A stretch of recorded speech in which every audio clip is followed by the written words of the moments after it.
I'm Jan Jannsen from EventChain for Investment Pitch Media and FinTech News Network. And today on Blockchain Interviews, we have Jan Jannsen, the CEO of QuantumFund. Jan, welcome to the show. It's a pleasure to have you today. Hi. And it's good to see you coming in from Hong Kong. Thanks for having me here tonight. It's a pleasure. You're very welcome. So let's start talking about QuantumFund. Please give us an overview of the fund and the financial solutions that you guys are providing. So, just to give a quick summary, we are the hedge fund based in Hong Kong, and we are offering the cryptocurrency capital management for the private investors. We had originally started back in 2015 as the group of independent investors and traders from the traditional markets, and that apply the knowledge of trading and market studies and is now using it in the crypto trading. So what we're offering for our investors is the stable returns on the crypto assets within the strict risk management frameworks. So basically, I would say that the risks are the king here, and any trading decisions are made only after the thorough assessment of the risks. So we, despite the tough correction in 2018 and the downtrend, we had managed to deliver the target revenue of our trading operations above 10%, and our investment plans offers the double return in a scale of 18 months investment plan. Wow, that's great, Jan. That's great to hear that you guys did well in 2018. I know it was a hard year for everybody. Yes, but, it was pretty tough.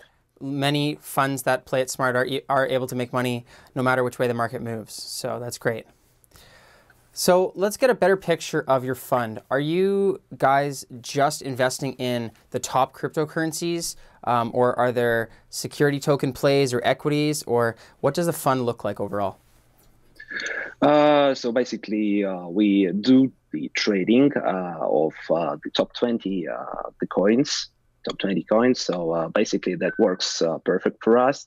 And at this point of time, I believe, and the team believes, that investing in any kind of ICOs might be a little too dangerous and might be a little too risky for the capitals of our investors. Yeah. So basically, we know the trading, we do the trading, we're good at it, and I've never been more sure about the team and what we do. So it has been going really well, and it's a real pleasure for me to tell you that in our investors that even through the toughest time, we managed to get above the target margin. Yeah, that's very impressive. And are you guys choosing the top 20 just purely based on liquidity and trading volume on exchanges? Or is there any fundamental analysis behind any of the coins specifically that you choose? No, basically the ones that you mentioned right now. Okay, great. And do you guys see yourself as unique from other crypto funds? I know a lot of funds are starting to do top 10s or top 20s or top 100s. What makes QuantumFund so unique? Well, I guess it's the combination of different expertise that we have on the team, the workflow guidelines, and the risk assessment process. Mm-hmm. So basically, I would say that the core idea lies within the quantitative analysis applied to the cryptocurrency markets. So what I'm mentioning right now is that you need to know the past to maybe find out what's going to happen in the future. So what we're doing right here, right now, is that we are studying the relevant data, lots of data from the markets. Based on the quantitative analysis, our data analysts come up with a plan. Well, let's say they define the trend of the market. Then it's used for our trading departments, which we have. We have both algorithmic trading implemented and the day trading departments. So they implement the trading plan based on the quantitative analysis from our data analysts. And after they come up with a trading plan, it goes through the thorough risk assessment. And basically, that's how we get to the execution of trading plan. So I guess the quantitative analysis is one of the special things about the fund. Well, I'm not even mentioning the software that we use. Well, it's an in-house software that allows us to perform operations at the better percentages, the better understanding what's happening on the market. That's great, Jan.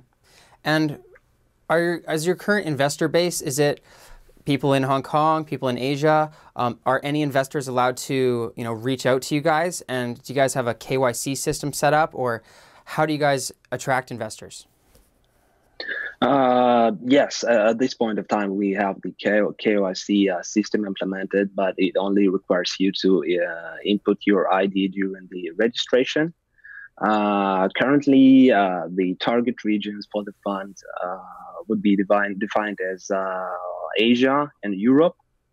At this point of time, we don't accept investments from the citizen of the United States because of the constantly changing legislation base pushed by SEC.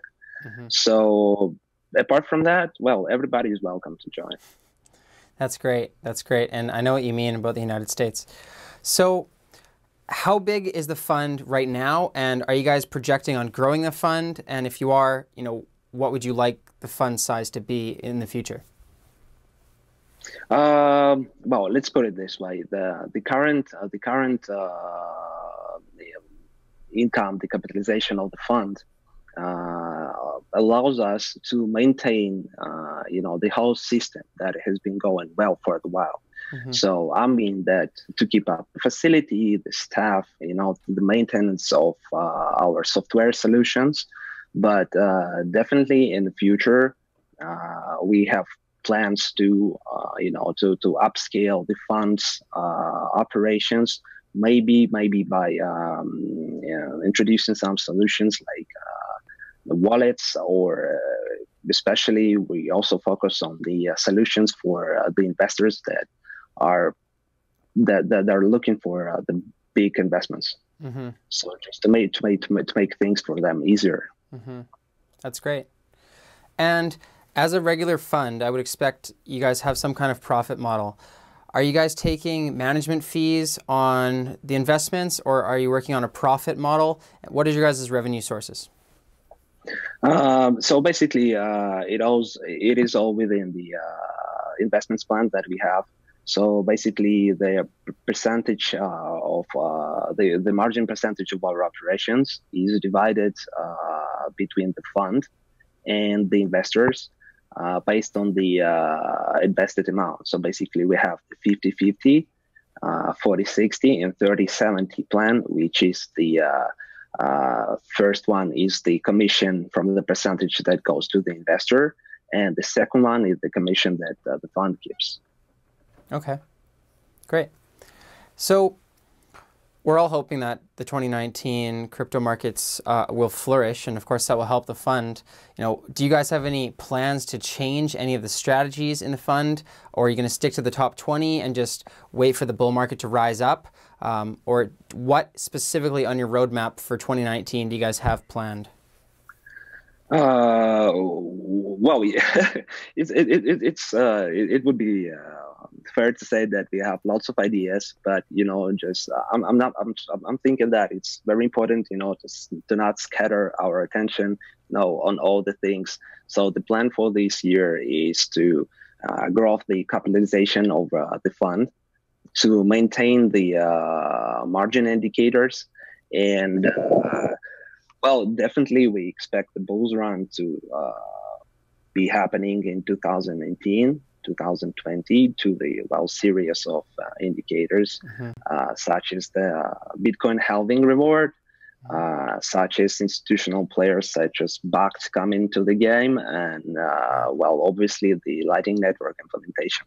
So we believe that all these factors combined will provide good growth for the cryptocurrencies this year. So basically, we are accumulating the capital, and whilst maintaining the stable income. So basically, it's yet another great thing for the potential investors. So you get, well, let's say why this product is actually great. Because, well, let's say you are, well, you know nothing about the cryptocurrencies, but, well, you have some stored capital and you're looking for some passive income. Well, that's the thing for you.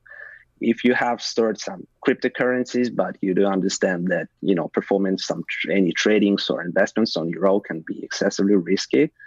So we offer the passive income, and well, if the market shows some really good recovery, and well, now our studies show that the 2019 show a correction, yes, and the growth of the cryptocurrencies, well, it's basically you have a chance to, well, to get the double profit. Definitely. Yeah, no, the correction seems like for the most part it's done with Bitcoin now, and we're really just playing that waiting game. And as you touched on, the Bitcoin halving reward is coming up, but I believe that's, you know, a year or a little bit more away in 2020. And we also have institutional investors, which is great. There's been a lot of ETF, you know, in the States. There's been a lot of talk back and forth with a lot of delays, and as well with Lightning Network coming out, and Ethereum scaling their protocol as well. It seems like there always has a strong potential for delays. So really, it's just about playing that patience game and who can be patient. Absolutely, absolutely. But you know, the core idea remains that we need to maintain, and we will, the ability to deliver the stable profits at the controllable risks, and no matter what's happening to the market. So basically, and if the market shows some positive recovery, well, it's really good for us as well. But it's not that the whole model of the fund operations is just based on, you know, on waiting for some corrections to be happening on the market. Definitely. I know you have to be actively watching the markets all the time, especially in blockchain, because the markets are 24 hours. This isn't your traditional stock market. So, Jan, what other obstacles do you foresee the fund going through? Is it just having to, you know, be constantly watching and making moves all the time? Or what other obstacles do you guys see? You know, frankly speaking, maybe it would be a little bit too cocky for me to say that, but I'm pretty sure about the whatever happens with the trading operations. I'm pretty sure I'm seeing that the team is doing an amazing job, and sometimes you know, even think that, well, these guys know the future somehow. But absolutely, well, it's. The general idea is just to maintain the stable profits coming. Definitely, and I'm glad that you guys have done that so far, and I'm looking forward to seeing your progress in the next time that we speak in the coming months. So if you guys are looking for more investors or just people to follow the project, what is the best way for people to follow along? Do you guys post on Telegram or Twitter, or should they reach out through the portal on your guys' website? Yeah, you should definitely check on our website, get through the registration. You will have the ability to see the trade reports that we have, because one of the main ideas that I'm pushing through and the team accepts is to build the maximum transparency with our investors. So, you know, just to use all the tools available to make them feel informed about what's happening with the fund. So for those who is already the part of the fund, we have the trading reports coming in, so you can always check what are the main important trades and how the percentage of the profit was generated. And for those, let's say outside the fund, but who wants to check and see more about that, well, you should definitely check on our trading view page, where we share the trading plans. Not all of them go live, but well, at least you will be able to see our vision and how accurate we are with the market predictions. That's great, Jan. I love TradingView, and I'm sure a lot of the traders on our channel are using those tools, and they can check out QuantumFund.ai is your guys' website to learn more information about the fund. So thank you so much. That's all the time we have this time. But I appreciate your insights into Quantum Fund, and it sounds like you guys have a lot of good things going for you. So I'm looking forward to following up in the coming months and seeing how you guys have played in the market. So it will be a pleasure. yes, thank you, Jan. Thank you. Thank you. Bye.